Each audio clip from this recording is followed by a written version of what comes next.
Daniel Pierce had always believed that hard work and sacrifice were the keys to building a life of luxury. And for years, that belief guided every step of his journey. From a cramped basement office where he first coded his ideas into reality to a corporate skyscraper carrying his company's name, he had carved his empire with sheer determination. Now, at 42, Daniel was not just wealthy but respected, admired, and sometimes even envied. Yet beneath all the success, his personal life carried the quiet emptiness of neglect. His wife, Vanessa, once vibrant and deeply connected to him, had grown distant in recent years, and Daniel told himself it was only because of the long nights and endless meetings that kept him away. He never doubted her loyalty, never imagined her heart could wander, because in his mind, Vanessa had stood by him during his climb to the top, and surely she would stand by him now. That Friday, however, fate placed him on a different path. The day had been unusually light at the office. A critical meeting that was scheduled to last into the evening ended abruptly when the client signed the contract earlier than expected. For the first time in months, Daniel found himself free before sunset, and as he sat in his office overlooking the city skyline, a thought came to him that brought a smile. He would surprise Vanessa. He pictured her eyes lighting up when he walked in unannounced with her favorite bouquet of white lilies and a bottle of red wine they used to drink together before their lives got swept up in boardrooms and travel schedules. It would be the perfect way to reconnect, he told himself, and perhaps remind her, and himself, that their marriage was more than just parallel lives running in different directions. He quickly called his driver to cancel the evening's plans, picked up the flowers and wine from a small boutique shop near home, and felt a flicker of excitement he hadn't felt in years. As the mansion loomed ahead, its modern glass walls glowing in the twilight, Daniel felt almost boyish, like a young man about to confess love all over again. He parked quietly, wanting the surprise to be complete, and used his private key to slip inside through the side entrance. The house was unusually warm, filled with the faint aroma of lit candles and something sweet baking in the oven. For a brief moment, his heart swelled with appreciation. Perhaps Vanessa had planned a surprise for him too. He gripped the flowers tighter and walked toward the living room, expecting to hear the soft hum of her favorite jazz records or the sound of her humming in the kitchen. Instead, he froze mid-step. From the living room came the sound of laughter, not just hers but mingled with a man's deep, familiar tone. It was the kind of laughter Daniel hadn't heard from her in years, carefree, playful, and unguarded. His smile faltered, replaced by a gnawing unease. He tiptoed closer, the expensive wine bottle heavy in one hand, the flowers trembling slightly in the other. Through the narrow gap between the door and the wall, his eyes caught a glimpse that made his stomach twist. Vanessa was sprawled comfortably on the sofa, her hair loose, wearing the silk robe he had gifted her on their anniversary, the one she rarely wore unless it was for a special evening. And next to her, leaning back as if he owned the place, was none other than Richard, Daniel's closest friend and longtime business partner. The sight struck him like a thunderbolt. His pulse hammered against his temples, and every instinct screamed for him to burst in, to demand answers, to shatter the illusion with fury. But instead, he stood frozen, his breath shallow, trying to make sense of what his eyes were telling him. How could the woman he trusted with his life be sitting so casually with the man he trusted with his fortune? For a moment, denial clouded his thoughts. Perhaps it was nothing. Perhaps Richard had simply stopped by to discuss work. But then came the laughter again, and Richard's hand brushed casually against Vanessa's shoulder. The intimacy in that small gesture told Daniel more than words ever could. Now here's a question for you. If you were in Daniel's position, standing silently at the doorway with undeniable proof of betrayal unfolding before your eyes, would you confront them in that very moment, or would you wait and plan your response? The flowers slipped slightly in his grasp, petals trembling as though they, too, had lost their purpose. Daniel took a slow step back, his mind racing faster than his body could react. A storm of emotions swirled inside him. Hurt, rage, confusion, and the beginnings of something far more dangerous: resolve. He knew this night was not going to end the way he had imagined, and whatever steps he took next would shape the rest of his life, his marriage, and perhaps even his empire. The silence that followed Daniel's quiet retreat into the doorway was deafening. The mansion, once a symbol of triumph, now felt like a cage closing in on him. Vanessa's laugh still lingered in the air, and Richard's voice rumbled low, the sound striking Daniel's ears like the hiss of a serpent. He tightened his grip on the wine bottle, his knuckles turning white, but he forced himself to remain calm. Storming him would give them the satisfaction of seeing him broken, and Daniel Pierce was not a man easily broken. With careful steps, he pushed the door open, the soft creak drawing both their attention. The sudden shift in their expressions, from laughter to horror, was everything he expected and more. Vanessa's face drained of color, her eyes wide as if she had seen a ghost. Richard, on the other hand, tried to mask his guilt with a crooked smile that failed miserably. Daniel stood tall, the flowers dangling at his side, and his voice, though calm, carried an edge sharp enough to cut glass. "I left work early to surprise you. Looks like you two already started celebrating without me." The words hung in the air like a challenge, and neither of them dared to speak at first. Vanessa's lips quivered as she finally managed to stammer, "Daniel, this isn't what it looks like," but Daniel raised a hand, stopping her in her tracks. "Save it. I've built an empire by recognizing lies the moment they're spoken. Don't insult me by thinking I can't see what's right in front of me." Richard shifted uncomfortably on the sofa, his usual confidence evaporating under Daniel's icy glare. "Listen, Daniel, it's not like that. We were just—" But Daniel cut him off with a laugh, not of amusement, but of disbelief and disdain. "Just what? Sharing champagne in my home while wearing my wife's robe? You've been my partner for 10 years, Richard. We've built everything side by side, and I trusted you. Tell me, was betraying me part of your business plan too?" The weight of Daniel's words pressed heavily on the room, suffocating the once lively atmosphere into silence. Vanessa reached out toward him, desperation flickering in her eyes. "Daniel, please, I was lonely. You were always working, always away. I didn't mean for this to happen." Her voice cracked, but it only hardened Daniel's resolve. You didn't mean for this to happen? You had choices, Vanessa. Every night I stayed at the office was for us, to give us the life we dreamed about. And this," he gestured to Richard and the champagne glasses, "is how you repay it." The betrayal stung deeper because it wasn't just personal. Richard wasn't some stranger. He was entwined with the very fabric of Daniel's business. If Richard could sneak behind his back with his wife, what was stopping him from undermining deals, siphoning money, or worse, plotting to take over everything they had built together? Daniel realized in that instant that the affair was just the tip of the iceberg, a symptom of a much larger treachery.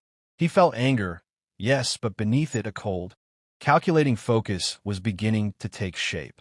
Without another word, Daniel set the flowers on the coffee table, the petals scattering like fragments of his broken trust. He placed the wine bottle beside them, its deep red contents reflecting the flicker of the candlelight. Then he turned to face them fully. "You've both made your choices tonight," he said slowly, his tone chillingly calm. "And I promise you, I will make mine. But unlike yours, mine will not be careless. Mine will be deliberate." The way his eyes lingered on Richard made it clear that Daniel was no longer speaking as a husband, but as a man preparing for battle. Richard finally broke the silence, his voice laced with unease. "Daniel, whatever you're thinking, don't do anything rash. We can work this out." But Daniel only smirked, a smile that carried no warmth. "Oh, I agree. We will work this out, just not the way you think."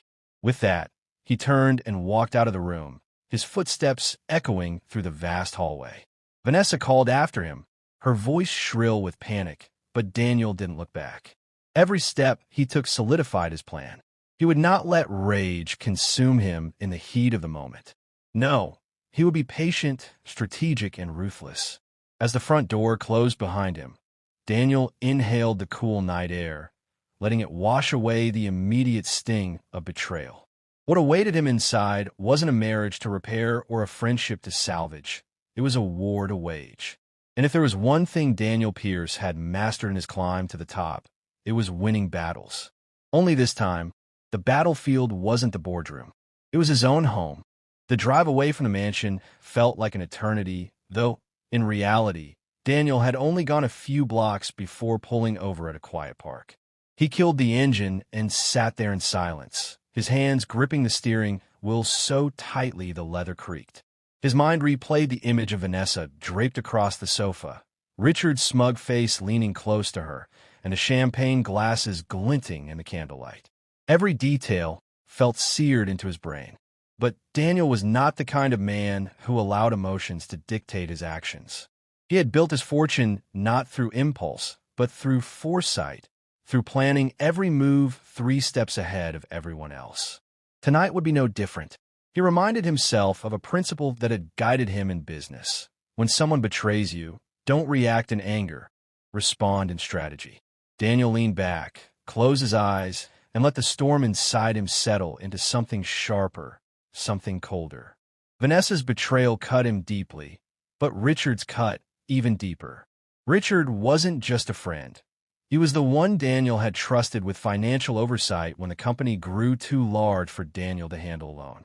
If Richard could lie to him about something as sacred as his marriage, what else had he lied about behind closed doors at the office? Daniel pulled out his phone and began typing notes. He didn't know yet what he would uncover, but he knew where to start. The company's financial records, Richard's travel logs, and a few shell companies Daniel suspected existed, but never had reason to investigate. The next morning, Daniel walked into the office earlier than usual, his demeanor calm. Almost too calm for the man who had discovered his entire life had just been upended. His staff greeted him with the usual respect, unaware of the storm brewing beneath his steady exterior. He locked himself in his private office and began combing through files, accessing restricted records only he and Richard had clearance to view. Hours passed as he pieced together a puzzle he hadn't realized was even on the table. And then he found it. Irregular transfers from one of their subsidiary accounts to an offshore bank in Richard's name. At first, Daniel thought it was a mistake, but the pattern was too deliberate, too consistent. Richard hadn't just betrayed him personally. He had been bleeding the company dry right under Daniel's nose. The discovery sent a chill down his spine, but also gave him power. Now, Daniel wasn't just a wounded husband. He was a man holding the keys to his enemy's downfall. Still, he knew he couldn't simply expose Richard right away. Doing so would risk public scandal, stockholder panic, and could even drag Daniel's name through the mud alongside Richard's.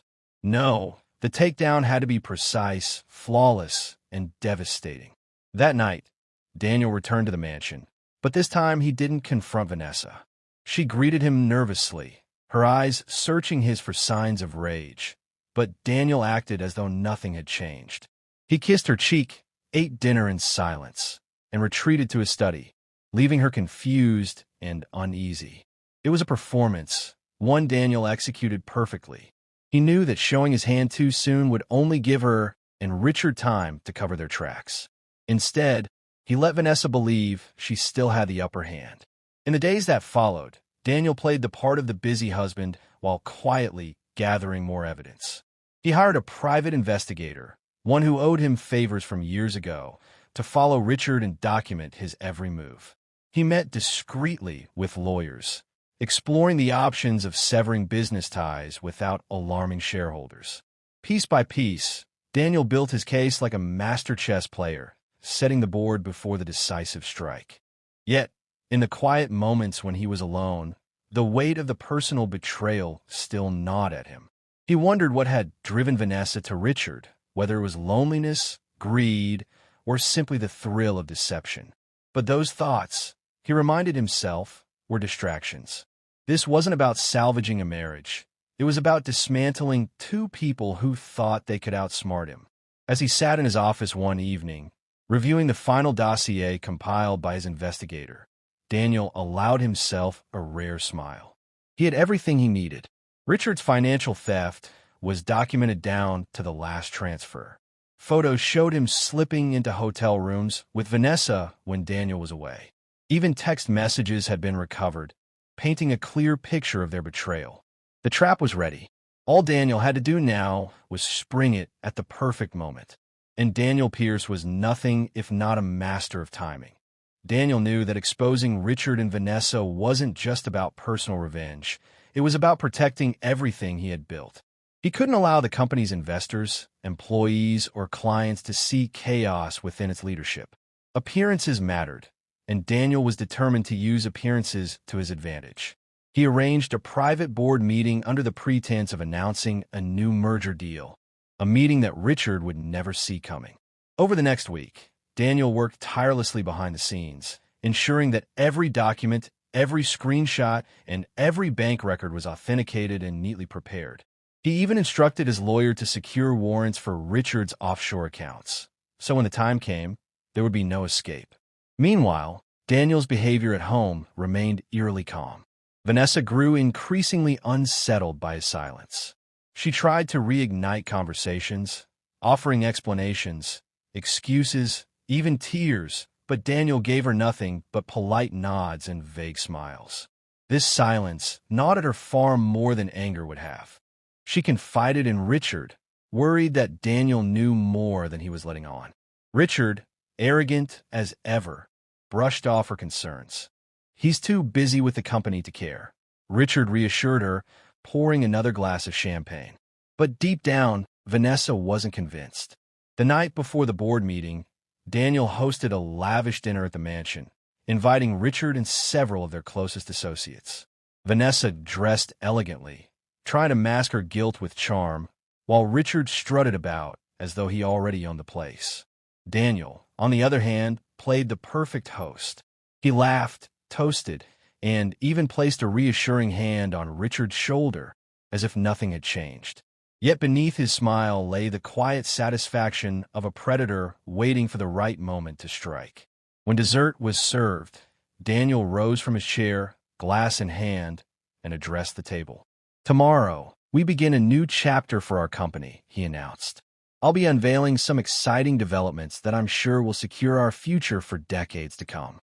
His gaze lingered on Richard, who smirked back, completely unaware that those developments were actually his own undoing. That night, after the guests had left, Vanessa approached Daniel in the study. "Daniel," she whispered, her voice trembling, "why are you acting like nothing happened?" He looked up from his papers, his eyes unreadable. "Because," he said slowly, "some truths don't need to be shouted. They just need to be revealed at the right time." Vanessa's heart sank. She realized then that Daniel knew everything, but she had no idea how far he was willing to go. The following morning, the boardroom buzzed with anticipation. Senior executives, legal advisors, and investors filled their seats, unaware that they were about to witness the most shocking revelation in the company's history. Richard walked in confidently, shaking hands, cracking jokes, and settling into his chair beside Daniel. He leaned over and whispered, ready to dazzle them. Daniel simply nodded, his expression calm and collected. As the meeting began, Daniel presented updates on the company's growth, future projects, and financial stability. His tone was steady, professional, giving no hint of what was to come. Then, midway through the presentation, he paused, set down his notes, and clicked to the next slide on the projector. The screen lit up, not with graphs or charts, but with a series of photographs. Richard and Vanessa together, their intimacy captured in candid detail. Gasps filled the room, whispers spreading like wildfire. Richard's face drained of color as he lunged toward the remote, but Daniel calmly held up a hand. "That's only the beginning," Daniel said, his voice cutting through the chaos. He clicked again, and this time, bank records filled the screen, line after line of unauthorized transfers from company subsidiaries into Richard's offshore accounts. For years, this man has siphoned millions from the company, betraying not only me, but all of you sitting here today. And when he wasn't stealing from us, he was stealing from me personally. The room erupted. Executives demanded explanations. Lawyers scribbled furiously, and shareholders shouted in outrage. Richard stammered, trying to deny the evidence, but Daniel's team had already prepared everything. With a simple nod, Daniel's lawyer distributed folders to every board member, each one containing undeniable proof of Richard's embezzlement. The case was airtight. Effective immediately, Daniel declared, Richard's position as co-owner and partner is terminated. Legal proceedings are already underway. His shares will be frozen and his access revoked. The company will move forward stronger without him. Security entered the room, escorting a stunned and humiliated Richard out. His protests echoed down the hallway, but no one listened. The betrayal that once threatened to shatter Daniel had now become the very weapon that secured his dominance. The boardroom, once filled with doubt, now looked at him with renewed respect. Daniel had not only exposed a traitor, but also demonstrated the strength of a leader who could withstand personal betrayal without losing control. Yet, as the meeting adjourned and congratulations poured in, Daniel felt a pang of emptiness. Richard was gone, but Vanessa still remained, and her reckoning had yet to come. That evening, Daniel returned to the mansion. Vanessa was waiting for him, pale and trembling, already aware of what had transpired at the company. Daniel, she pleaded, you don't understand. Richard tricked me, but Daniel cut her off with a raised hand. No more lies. Do you know what the difference is between you and him? His voice was cold, almost detached. He betrayed my business. You betray my heart, and I can rebuild a business. A marriage, once broken like this, can never be rebuilt. Vanessa collapsed into tears, begging him to forgive her, promising that it had been a mistake, that she still loved him. But Daniel had already made his decision. He handed her a folder containing divorce papers, neatly prepared and signed on his part. You'll leave this house tonight, he said firmly. The accounts, the property, everything tied to me, it's gone for you. I've already ensured you'll receive a fair settlement, but that's all. From this moment forward, you're no longer a part of my life. Her cries echoed through the mansion as she realized the full weight of what she had lost. For years, she had basked in the luxury Daniel provided, and in a single moment of betrayal, she had destroyed it all. Daniel didn't watch as she packed her things. He simply walked to his study, poured himself a glass of the same red wine he had once planned to share with her, and stared out the window at the city lights. The following weeks unfolded like the closing of a chapter. Richard's assets were seized, his reputation destroyed, and his name forever stained with scandal. Vanessa faded into obscurity, her attempts to reconcile ignored and her pleas unanswered. Daniel, however, thrived. The company surged under his sole leadership, investors rallied behind him, and his public image as a strong, unshakable leader only grew. Yet in the quiet of his mansion, Daniel often reflected on the lessons he had learned. Wealth could buy comfort, but couldn't buy loyalty. Success could command respect, but it couldn't guarantee love. He understood now that true strength wasn't in building empires or winning battles. It was in knowing when to let go of what no longer served you. One evening, as he stood on his balcony overlooking the city he had conquered, Daniel allowed himself a small smile.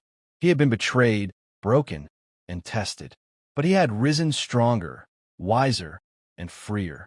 The millionaire who had once come home early expecting to surprise his wife had instead walked into a nightmare.